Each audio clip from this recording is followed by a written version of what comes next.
Pastor Begg of Truth for Life, heard daily and weekends on Bible School Radio, 91.3 KDKR, Decatur, Dallas, Fort Worth, and on 91.3 KYJC Commerce. Portions of KDKR's daily programming do not necessarily reflect the views of the management or staff. Prudent Money with Bob Brooks is sponsored by the Prudent Money Foundation on 91.3. Well, will student loan debt be forgiven or not?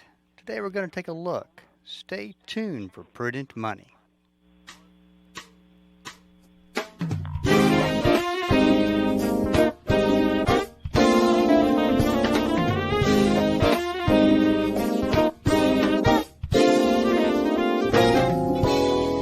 Afternoon. This is Bob Brooks, and you are listening to the Prudent Money Radio Show. Thank you so much for joining me today. You know I do appreciate it.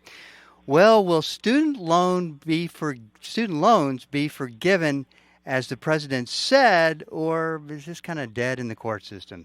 Well, college admissions expert John Hupalo is here to weigh in. John, I've been looking forward to having this conversation with you today. How are you?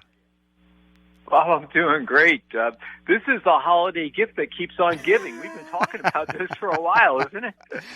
Well, I've come to a few conclusions that I'll share with you, but I'm going to hold that in suspense. But you know, last time we talked, it still looked like these lawsuits are going to be kind of an obstacle in the road, but they'll probably get past it. I don't really know that they will get past this. What is your opinion today as you look at what what the White House is fighting for and what certain groups are fighting against? Bob, it's really pretty amazing because back in August, I was all happy that we finally had this behind us, that we've been talking about it for years and years and looked like there was a plan in place. And there was this sort of mild threat about lawsuits. And, nobody really, I think some folks took it a little seriously, but most people thought, hey, we're going to get this out of the way. Let's move on. And then sure enough, these suits bubbled up. And I think early on, you're right. Lots of folks thought, well, some of this is procedural. We'll see what happens. But now the Supreme Court's agreed to hear two cases, not just one, but two. And the bad news for everybody is that the sort of the beat goes on, right? We're not going to have an answer this month. We're not going to have an answer in February. The court has said that they're going to do two things. One, they're going to hear them in this term, which usually concludes by the end of June. In one of the announcements, they said they were going to have oral arguments on the second case, which, by the way, emanates from Texas, of all places. Two of the plaintiffs are from Texas, and they claim that they were denied the opportunity to comment on the Secretary of Education's decision about this targeted relief. So one of them, remember early on, everybody was going to have this great forgiveness program, and then woke up one morning and the administration said, sorry, we realize that we can't give it to everybody. If we don't own your loans, we can't tell somebody else to give you the relief. So that knocked off a couple million or so borrowers. And so one of these borrowers has agreed, saying, look, you have set up this program and it's not fair. I have a federal loan, and the fact that you sold it to somebody or somebody else owns it's kind of not my problem, right? So these lawsuits are really problematic from two perspectives. One, the borrowers continue to go under this idea that they don't need to pay their student loans. They haven't paid them for 3 years now, and it's going to continue. And then the second part of this is now we're going to stand in the Supreme Court and argue a bunch of procedural stuff. When you read things like, is this statutorily authorized? Were there procedurally proper manners, meaning was the procedure correct? That sounds to me like an awful lot of legal stuff, right? It doesn't have a lot to do with whether or not borrowers are going to have their loans forgiven. It's whether or not the process was followed exactly right. Was it properly authorized? That's all important stuff, but it doesn't help us when we're trying to counsel students and parents about what they should be doing with their loans. Well, I think if we were going to oversimplify this, it really does come down to, does President Biden have the authority to do that on his own, right? I mean, that's pretty much what it comes down to. And the second question after that comes down to, Should a president ever have that kind of a power? I don't think so. Yeah, what's really interesting, Bob, is that I wish you were sitting on the Supreme Court because you would simplify this for everybody and we take care of it once and for all. But no, you're exactly right. From the minute, and when I say the minute, I mean an election cycle ago, Joe Biden said, I'll use my executive authority to do this. And then what he actually did was find a provision in the whole legislation that was passed right around the pandemic. And in there, they gave some rights, basically, to allow for certain actions to occur around the HEROES Act. And Biden then said, well, you know what? COVID is a national emergency, and since you gave me these powers, I'm authorized to forgive loans during specific periods of war and national emergency.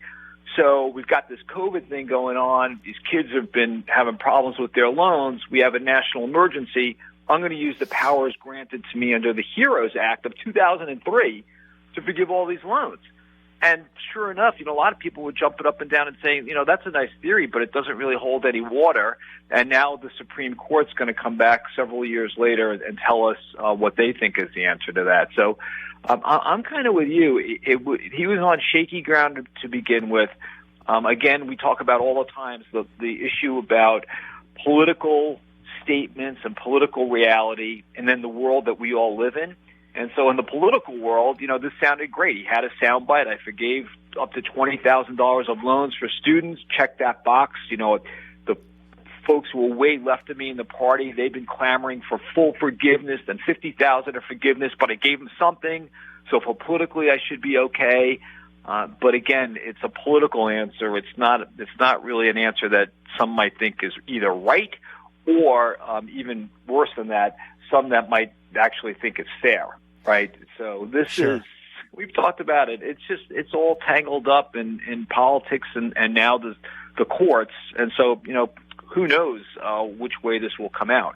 I'm with you though. When I heard of this early on, I thought it was really kind of reaching to think that he could just by the stroke of a pen eliminate as much student loan debt as he thinks he wants to.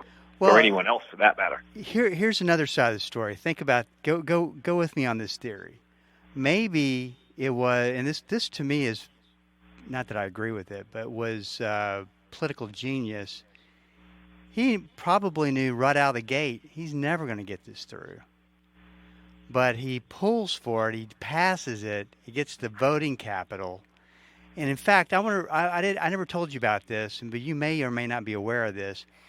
But back 2 or 3 months ago, and this was well before the election, the Department of Education sent out an email to anyone who applied for the forgiveness program. And that email came back and said, hey, you've been approved. As soon as we get a few things taken care of, you'll see this reduction in your student loan debt and just all good news. Before the election. Then after the election, I kid you not, and I've got an actual email here, correction, status of your student loan debt relief application. Due to a vendor error, you recently received an email with the subject line indicating your application for the one-time student loan debt relief plan had been approved. The subject line was inaccurate. The body of the previous email was, you can't make this stuff up. Yeah. And it just seems like, hey, I tried, and he did. Yeah.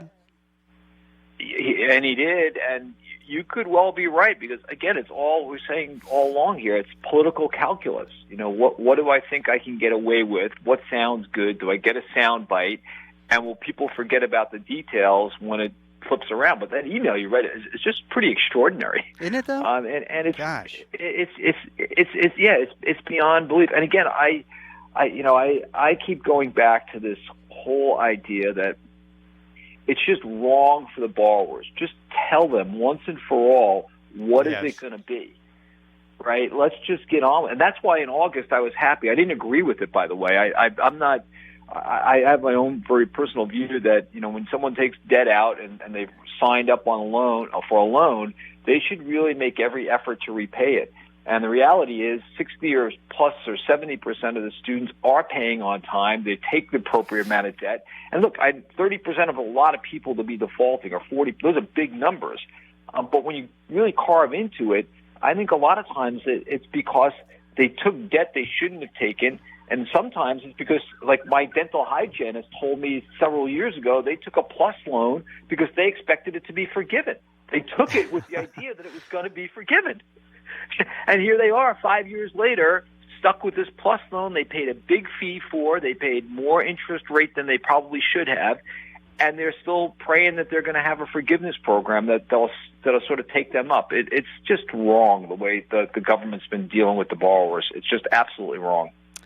What a mess. Well, a bigger mess. And I got to tell you, John, every time that they pushed off the payment deferral for student loan debt, for student loan borrowers to pay their payment, I always felt like, they're going to push it off into the future. This last time, I thought to myself, surely they're not going to push this off into the future. They're going to put this back into play and get student loan borrowers back used to making their payments again. But they did it again. What do you think about that?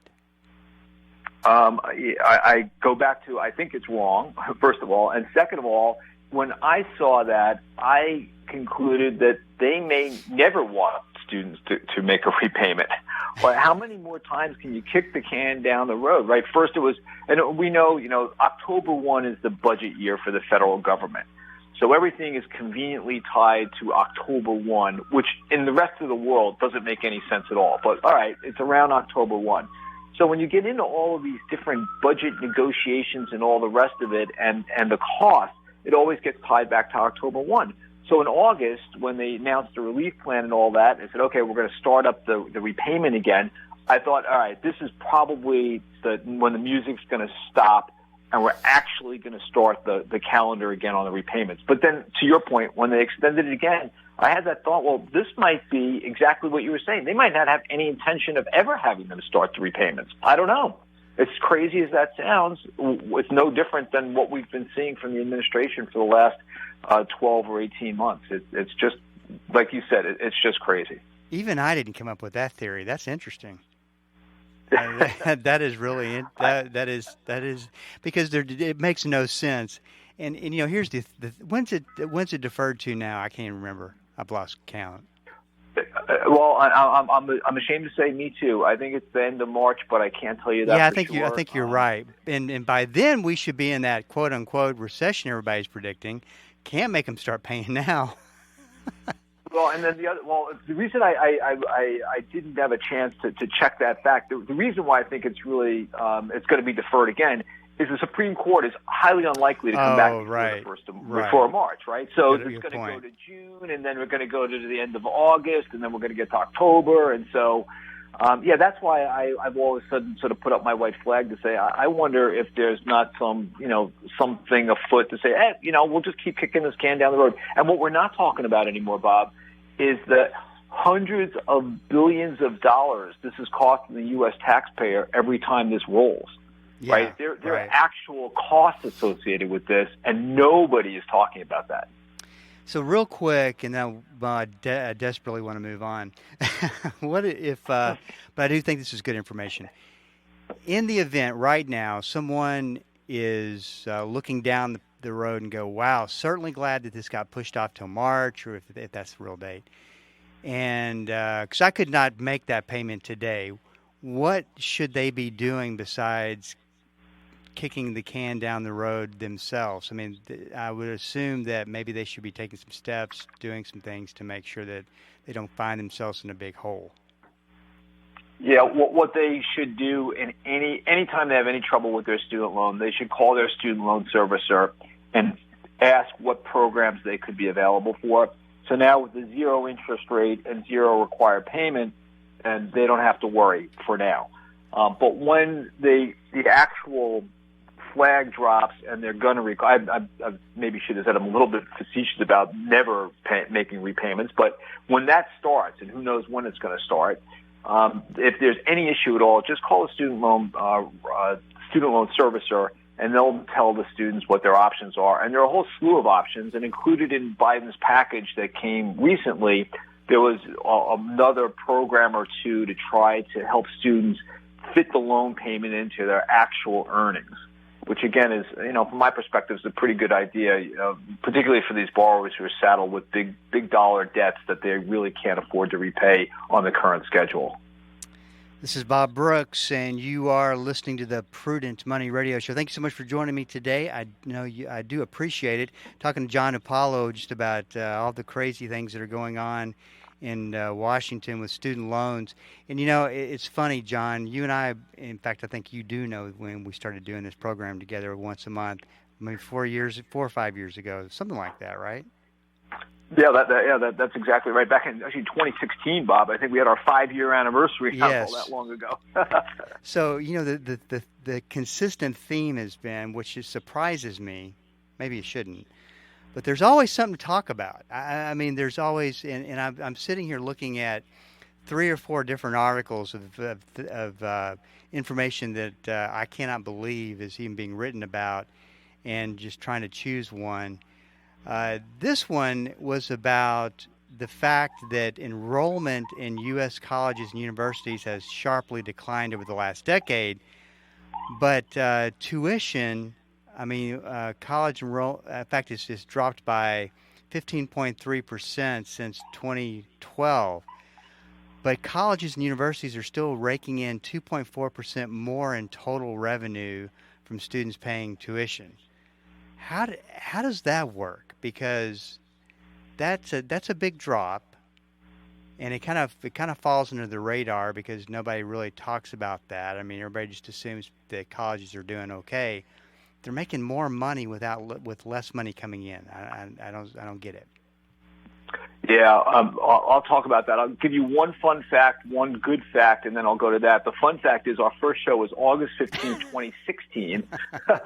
And there's now the important fact, the student loan repayment is set to begin again on July 1. So the moratorium ran through the end of June. Now, to get to your good question about the economics of college and how this could possibly be working, one of the biggest sectors that took the biggest hit over the last 5-year period really is community colleges, and they were really taking big hits during the pandemic because a lot of those students had jobs, and then they were also going to school, and maybe they lost their job or they couldn't go, whatever it was. So the community colleges took a big hit. So the community colleges, of course, are the ones that charge the least amount of money. But when you go up the food chain to the UDs, the Harvards, the Yales, the selective schools, those schools had the exact opposite effect. So they have had many more applicants. So their yield, that's the big thing in colleges. What's the yield? So the yield is simply, if I have 100 students apply, how many am I going to take? If I take 5, my yield is 5%. Now, hard to believe, but true, some of those hugely competitive schools at the top of the food chain are also the ones that have yield rates under 10% or even some of them under 5%. So they're getting a lot of students coming in. So a lot of those schools have been able to be on the top end of the tuition, room, board, and fee scale, and so they continue to charge it. They continue to get a lot of students coming in. Some of them are starting to give more of their endowment money away with different kinds of programs they have. But at the end of the day, when you see that inflation increases or double or triple in colleges, when you really dig into the data, a good portion of that comes from the elite schools, the top 500 schools in the country. And of course, there are almost 6,000 or 7,000 schools in the country. So if 10% of them are the big tuition to big fee schools, and the majority of them are down at the bottom of the tuition cycle, meaning the community colleges and some of the other schools, some of the state schools that maybe are not quite as expensive for in-school students, you could have a big drop-off at the bottom with number of people coming and still have an increase in revenue when you look across all the schools across the spectrum. So I think that's the answer to how that's an anomaly. How can you have 15% fewer students but have the schools making more money? It's because the rich get richer and the poor are losing their students. That's what I think is going on now. Boy, we need to fix the system. That's for sure. Let me give out your internet. Your website, mycollegecorner.com. And I've always said this, John. If anybody is facing, they've got kids in high school, they're facing college. It's so important to get an education on how it all works. And the great thing about your website is most everything on there is just good information. It's free, so you can go check it out. mycollegecorner.com.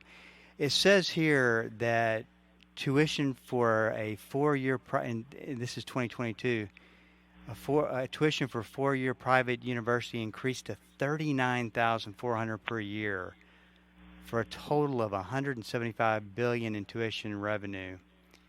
$39,400 per year average. I mean, that's just unbelievable, unbelievable cost. And the other thing too, and I know that you counsel people all the time, and you probably see this, is that there are the expenses that you don't even expect or just kind of pop up that you have to pay for as well. I mean, how do you get parents ready for that? Because it's more than just the tuition and the room and board.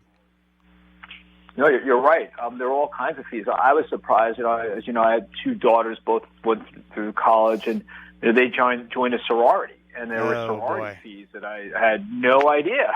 All of a sudden they're living in the sorority house, and all of that. So, you're exactly right. There's actually an article up on the website, mycollegecorner.com, called "Beyond Tuition: How to Manage Other College Costs." It's from August of this year, 2022, and we talk about all that: books and supplies, and transportation, social costs, entertainment, medical insurance, electronics. All the stuff that the kids are dealing with today when they're on campuses. And you have one son in school and on a second on the way, so you see this in real life as well. It just sort of comes up. Oh, it does. And some of them have jobs, and most of them don't. And that's part of being a student these days. But there are a ton of sort of hidden fees that you don't think about. One of them just is like the extra cost of when you get that call saying, "Oh, the food in the dining hall is terrible. I've had to start going out." Oh, how I have heard this one. Yes. Yeah. Can I go out and buy Chipotle? To anybody. Yeah, exactly. Right. Come on. Chick-fil-A and Chipotle, and is that cafeteria open? College campuses. Well, I have to cut it off there. We're running out of time, but we'll have to cover that in a little bit more detail, because there's a lot to that I know myself that I just was never prepared for, and certainly will not be prepared for my second one that will be in there doing the same thing. So mycollegecorner.com is where you go for information. John, always great to visit with you, and Merry Christmas to you and your family. And we'll see you in January. Look forward to Bob. Merry Christmas to you and your family and all your listeners. God bless you. Thank you. God bless you. Take care. This is Bob Brooks, and you are listening to the Prudent Money Radio Show. It's so weird to say Merry Christmas because it just doesn't feel like Christmas yet, even though it's less than 2 weeks away. It definitely does feel it in the pocketbook as we usually go out and Christmas shop, but the season doesn't quite there yet. Anyway, this is Bob Brooks. You got a question for me, please go to the website at prudentmoney.com and send it in, because we are all out of time. Till we do meet again next time, keep the faith and have a great rest of the day.